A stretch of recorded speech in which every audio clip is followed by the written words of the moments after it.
새해 복 많이 받으세요. 처음으로 브리핑 현장에 섰습니다. 반갑습니다.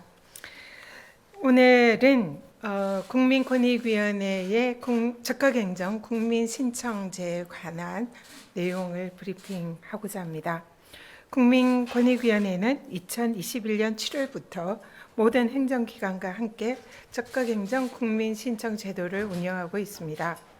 적극행정 국민신청제는 무슨 뜻이냐면 국민께서 공익 목적의 정책 아이디어를 국민권익위가 운영하는 국민신문고에 신청을 하면 국민권익위원회가 국민의 눈높이에서 검토해서 해당 관계기관에 권고하고 또 해당 소관기관이 정책과 행정에 적극적으로 반영해서 국민들의 아이디어나 민원을 해결하는 방식으로 운영되고 있습니다.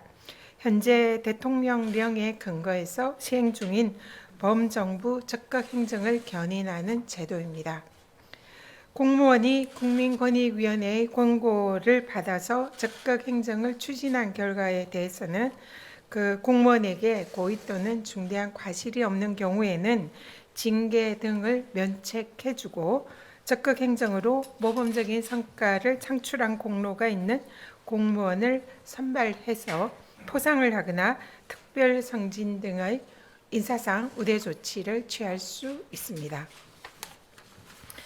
이와 같은 적극행정 국민신청제의 메커니즘을 이용하면 그동안 다른 곳에서 수용되지 않았던 국민들의 작은 목소리라도 다시 한번 국민의 관점에서 공공문제 해결에 적합한 해답을 찾아낼 수 있기 때문에 국민과 공무원 그리고 모두에게 그 어느 무엇보다도 비교할 수 없을 정도로 좋은 권익보호 패스트 트랙이다라고 말씀드릴 수 있습니다. 국민권익위원회는 나무를 심고 숲을 가꾸는 것처럼 적극행정 국민신청으로 행정을 보다 건강하게 만들고 국민 행복의 길을 찾기 위해서 노력하고 있습니다. 적극행정 국민신청제와 소극행정 재신고 제도가 2021년 7월부터 시행이 되었습니다. 지금부터 약 1개월 반 정도 시행이 된 매우 따끈따끈한 새로운 정책입니다. 그래서 이 시행 1년 반 만인 2022년 12월까지 약 5천 건의 적극행정 신청이 접수가 됐고 또 약 6천 건의 소극행정 재신고가 접수되어 처리되었습니다. 그 중에서 300건과 70건이 국민권익위원회의 개선 공고로 해결이 되었습니다. 국민권익위원회의 개선 공고로 힘을 얻은 국민의 아이디어에 소관기관의 적극적인 노력이 더해져 국민들께서 체감하는 가시적인 성과로 이어지고 있는 것입니다. 적극행정 국민신청제의 그동안의 성과를 이룬 그런 주요 사례를 소개해드리고자 합니다. 사례가 매우 많지만 그 중에서 몇 가지만 요약해서 적극행정 국민신청제가 과연 어떤 제도인가, 우리가 국민들께서 이 제도를 이용하려면 어떻게 해야 하는가, 그런 것을 조금은 참고가 되시라고 사례 몇 가지 요약해서 말씀드리겠습니다.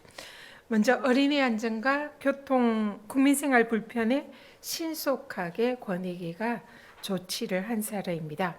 신축 아파트 단지 2,600세대에 주민들과 초등학교 통학로 이전 안전 문제로 갈등을 겪고 있는 상황에서 국민권익위원회가 적극행정 국민신청을 접수를 해서 수차례 현장을 방문하고 확인을 통해서 어린이 보호구역을 지정하고 보도를 신설하고 CCTV 설치 등을 신속하게 추진한 사례입니다. 사례집 배포해드렸죠. 사례집에 보면 68쪽에 이 사례가 소개되고 있습니다. 네, 이 수원시의 어느 아파트 단지 사례인데요. 어린이 보호구역 지정하고 통학로 CCTV 설치하고 횡단보도를 설치한 사례인데요. 이와 유사한 또 서울의 어느 구의 동작구로 기억을 하는데요. 거기도 이와 유사한 사례가 접수돼서 처리 해결이 되었고 저도 그 현장에 직접 가서 이 사례를 확인을 하고 해결을 한 바 있습니다. 그래서 이러한 사례들이 매우 많이 있고요. 그래서 이런 식으로 불편을 겪고 계시는 국민들이 계시다면 국민권익위원회 적극행정 국민신청 제도를 이용해 주시면 좋을 것 같습니다.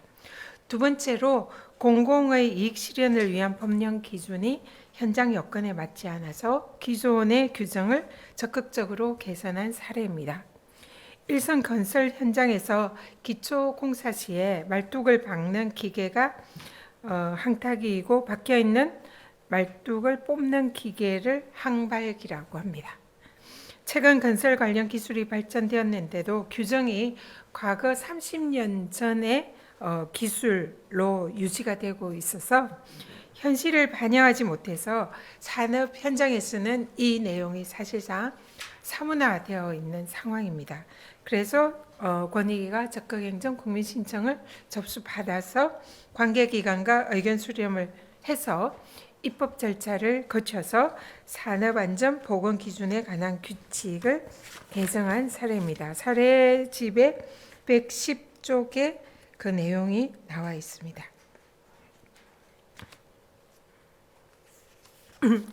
항타기와 항발기의 설치 기준 현실화라는 내용입니다.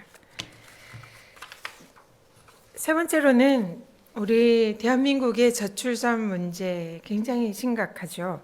그래서 이 문제에 대해서 권익위가 신속하게 대응한 사례를 소개해 드리겠습니다. 군인은 전시나 사변 또 국가 비상사태의 경우가 아니면 육아휴직을 할 수가 있습니다. 그리고 전직 주연 교육 중인 군인에 대해서는 하위 규정인 국방부 훈령으로 이미 제한을 하고 있습니다. 그래서 상위법에 맞도록 훈령을 개정해서 각 군의 국민권익위원회가 시달해서 군인이 마음 편하게 육아휴직을 할 수 있도록 관련 규정을 개선한 사례입니다. 사례집 102쪽을 보시면 확인할 수 있습니다. 네 번째로 미래 세대인 청년 세대에 부담이 되는 제도의 문제점을 사회 변화에 맞게 능동적으로 개선한 사례입니다. 대학생 국가장학금 지원 시에 자녀가 많은 가구가 학자금 지원 대상에서 배제되는 문제점이 발생할 수가 있습니다. 그래서 다자녀 수에 비례하는 경제적 차이를 반영하도록 국민권익위원회가 개선, 권고한 사례입니다. 또 농업의 혁신과 미래성장 산업화를 선도할 청년농을 육성하기 위해서 자금력이 부족한 청년층의 융자금 부담을 완화시킨 사례도 확인할 수 있습니다. 내용들을 이렇게 보시면 우리 일상생활에서 누구라도 조금의 불편을 느낄 경우에 불합리한 또 관행이나 제도가 있을 경우에 국민권익위원회 적극행정 국민신청제의 문을 두들기면 이렇게 권익위가 해결을 하는 그런 내용을 확인을 할 수가 있습니다. 근데 제가 오늘 이 브리핑을 하는 이유는 이 제도가 국민들에게 너무나 필요하고 너무나 훌륭한 좋은 제도임에도 불구하고 제도가 시행된 지 아직 그렇게 시간이 많이 지나지 않아 홍보가 되지 않아서 국민들께서 이 제도를 활용하고 계시지 못한다라는 안타까운 마음이 들어서 제가 직접 이 제도를 우리 국민 여러분들께 홍보를 하고 적극행정 국민신청제를 적극적으로 이용해 주십사 하는 취지로 오늘 이 브리핑을 하고 있습니다. 이 적극행정 국민신청제를 이용하여 국민들의 권익이 보다 더 획기적으로 더 상승했으면 좋겠다, 그런 기대를 해봅니다. 앞으로 또 제도가 시행된 지 얼마 안 된 만큼 적극행정 국민신청 제도가 보완을 해야 할 내용들도 상당히 많습니다. 그래서 향후에 3가지 발전 방안을 국민권익위원회가 앞으로 추진을 할 예정인데 그 내용에 대해서 보고 드리겠습니다. 첫 번째로 적극행정 국민신청제에 대한 대국민 인지도 제고와 공직 사회의 공감대 확산을 위해서 우수 사례를 발굴해서 전파하고 온라인 등을 통한 다각적인 홍보를 전개해 나가겠습니다. 홍보를 위해서 오늘 이 자리에 함께 하시는 우리 언론인 여러분들의 또 적극적인 또 협조도 아울러 부탁드리겠습니다. 두 번째로 적극행정에 대한 국민들의 체감도 제고를 위해서 각급 기관의 적극행정 구현 노력을 공공기관의 청렴도 평가, 국민권익위원회가 해마다 이 청렴도 평가를 시행을 하고 있습니다. 조만간 다음 주에 또 국민권익위원회에서 그동안 실시해온 청렴도 평가를 발표를 할 예정인데요. 이 적극행정 구현 노력도 앞으로 공공기관의 청렴도 평가에 반영을 해서 점검과 평가를 강화할 예정입니다. 세 번째로 적극행정 국민신청에 대한 효과적인 처리와 국민권익 보호의 사각지대 해소를 위해서 법 적용을 현재 받지 않고 있는 공공기관까지 그 대상 기관을 더 확대하는 내용의 입법도 추진을 할 예정입니다. 마무리입니다. 적극행정 국민신청은 정부의 경쟁력을 강화하고 국민들의 삶의 질을 향상시키는 혁신적인 국민의 정책 참여 수단이자 국민권익 보호 정책입니다. 국민권익위원회는 적극행정 국민신청 제도가 공직사회에 앞으로 굳건하게 자리 잡고 또 국민들 모두 널리 활용할 수 있도록 모든 정책적인 노력, 최선을 다해서 하겠습니다. 네, 이상으로 브리핑을 마치겠습니다. 감사합니다.